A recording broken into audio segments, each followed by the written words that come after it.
Assalamualaikum warahmatullahi wabarakatuh. Sahabat Amifa Channel yang dimuliakan Allah,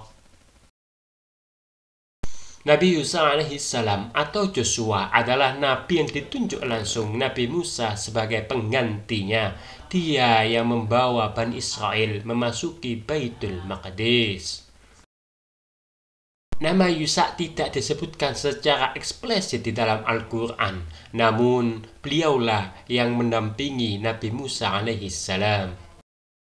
Ketika keduanya berjalan hingga bertemu dengan Nabi Khidir, seperti yang tertuang dalam sebuah ayat di surah Al-Kahfi.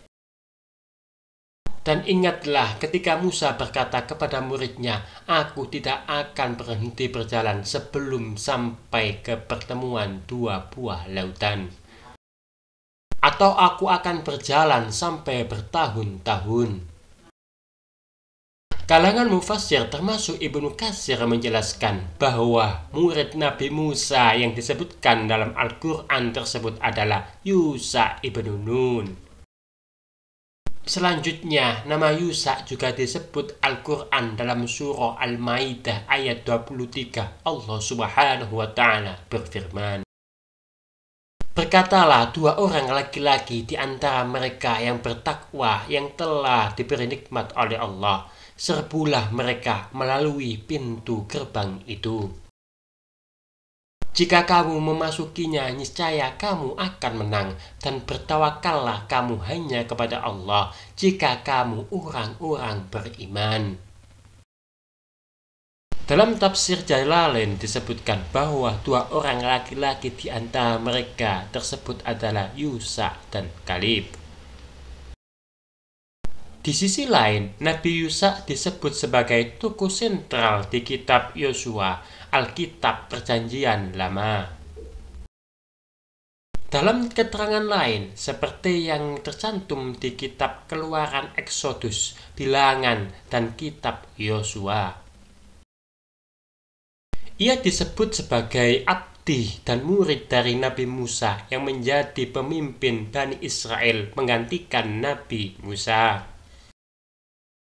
Nabi Musa dianugerahi mukjizat besar ketika membawa kaumnya keluar dari negeri Fir'aun di Mesir dalam sebuah pelarian yang spektakuler.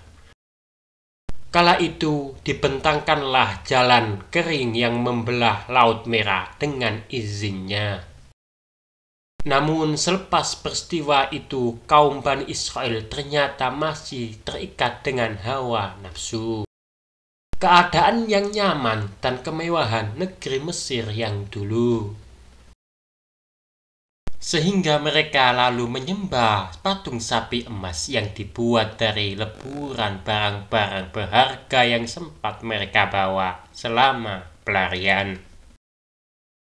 Lama waktu berselang, Bani Israel kembali menentang perintah nabinya sendiri untuk berperang dan memasuki Yerusalem yang dijanjikan kepada mereka. Mereka berdalih bahwa kota itu dikelilingi oleh benteng yang sangat tebal dan kokoh, serta dijaga oleh sosok bangsa berperawakan besar. Rasa takut yang bersumber dari kecintaan akan dunia ini membuat Bani Israel enggan untuk berjihad di jalan Allah. Nabi Musa menyadari bahwa selama hati kaumnya masih tertawan pada kecintaan hidup di dunia, tidak akan mungkin bisa menduduki Yerusalem. Hal serupa pernah disabdakan oleh Rasulullah tatkala beliau menerangkan mengapa Bani Israel tertunda memasuki Baitul Maqdis. Rasulullah bersabda, tidak akan ada seorang pun penyembah berhala yang bisa memasuki Baitul Maqdis. Karena keengganan mereka untuk berjihad ini, Bani Israel terhukum dengan melewati hidup terkatung-katung di padang gurun selama 40 tahun lamanya. Rentang 40 tahun ini menjadi rentang masa yang cukup untuk melahirkan sebuah generasi baru Bani Israel. Menjelang akhir hayatnya, Nabi Musa menyadari bahwa saat-saat yang ditunggu telah tiba bagi kaumnya untuk memasuki tanah yang dijanjikan. Meskipun tanpa kehadiran dirinya. Melalui bimbingan Allah Subhanahu wa Ta'ala, Nabi Musa pun mempersiapkan Yusha bin Nun sebagai pemimpin Bani Israel menggantikan dirinya. Ibnu Jarir mengutip Muhammad bin Ishaq dalam Thoriqnya menjelaskan kenabian itu diserahkan oleh Musa kepada Yusha pada akhir hayatnya. Kala itu, Musa menemui Yusha dan menanyakan kepadanya berbagai perintah dan larangan yang disampaikan Allah kepadanya.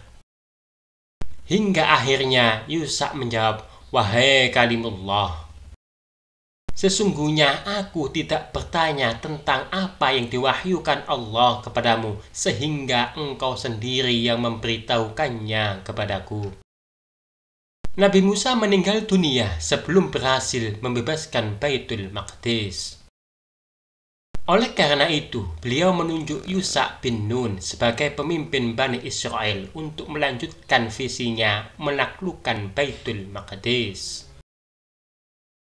Begitu Nabi Yusha bin Nun menjadi pemimpin, ia segera mengatur rencana untuk menebus benteng Jericho. Ia kemudian mengirim 2 orang pengintai untuk mengamati wilayah kota itu. Hampir saja kedua pengintai itu tertangkap oleh pasukan Jericho. Jika tidak diselamatkan oleh seorang wanita tunasusila bernama Rahab. Dari wanita ini pula diketahui bahwa penduduk kota Jericho sebenarnya lebih takut kepada kaum Bani Israel, yang mereka anggap memiliki kesaktian atau kekuatan gaib lantaran didukung dari Yang Maha Kuasa. Rahab, sang wanita itu, menerangkan, "Kengerian menghadapi kami karena Tuhan telah mengeringkan Laut Merah bagi kalian. Ketika kami mendengarnya, ciutlah hati kami." Kemudian saat yang lama dinantikan itu pun tiba. Nabi Yusha memerintahkan kaumnya untuk berangkat menjelang takdir penaklukan Yerusalem. Rasulullah pernah menjelaskan ihwal persiapan perang suci ini di dalam sebuah hadis. Salah satu dari Nabi telah melakukan perang suci. Ia berkata kepada kaumnya, "Barang siapa yang telah menikahi seorang perempuan dan berkehendak untuk bercampur dengannya, namun belum terlaksana. Lalu mereka yang sedang membangun rumah, namun belum menegakkan atap rumahnya. Juga mereka yang telah membeli kambing-kambing dan unta-unta yang hamil dan menunggu kelahirannya. Mereka itu tidak akan ikut untuk berperang bersamaku." Nabi Yusha mempersyaratkan bahwa mereka yang ikut berperang bersamanya adalah mereka yang tidak tertawan hatinya kepada pernak-pernik dunia. Karena bukanlah jumlah prajurit yang dicari, melainkan keikhlasan dalam melaksanakan perang suci ini. Ia berkata kepada kaumnya, "Sucikan dan teguhkanlah niatmu, sebab besok Tuhanmu akan melakukan perbuatan yang ajaib di antara kamu."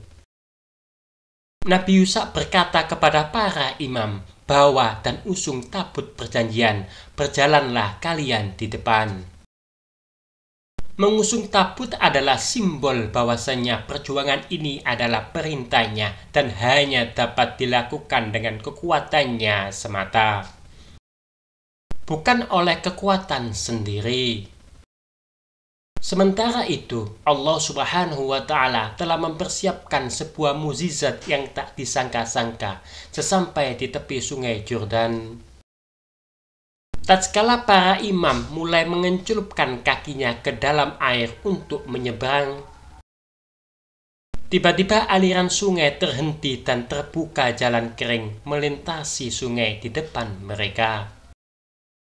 Persis seperti Allah Subhanahu wa Ta'ala mempersiapkan jalan kering bagi Musa dan pengikutnya membelah Laut Merah.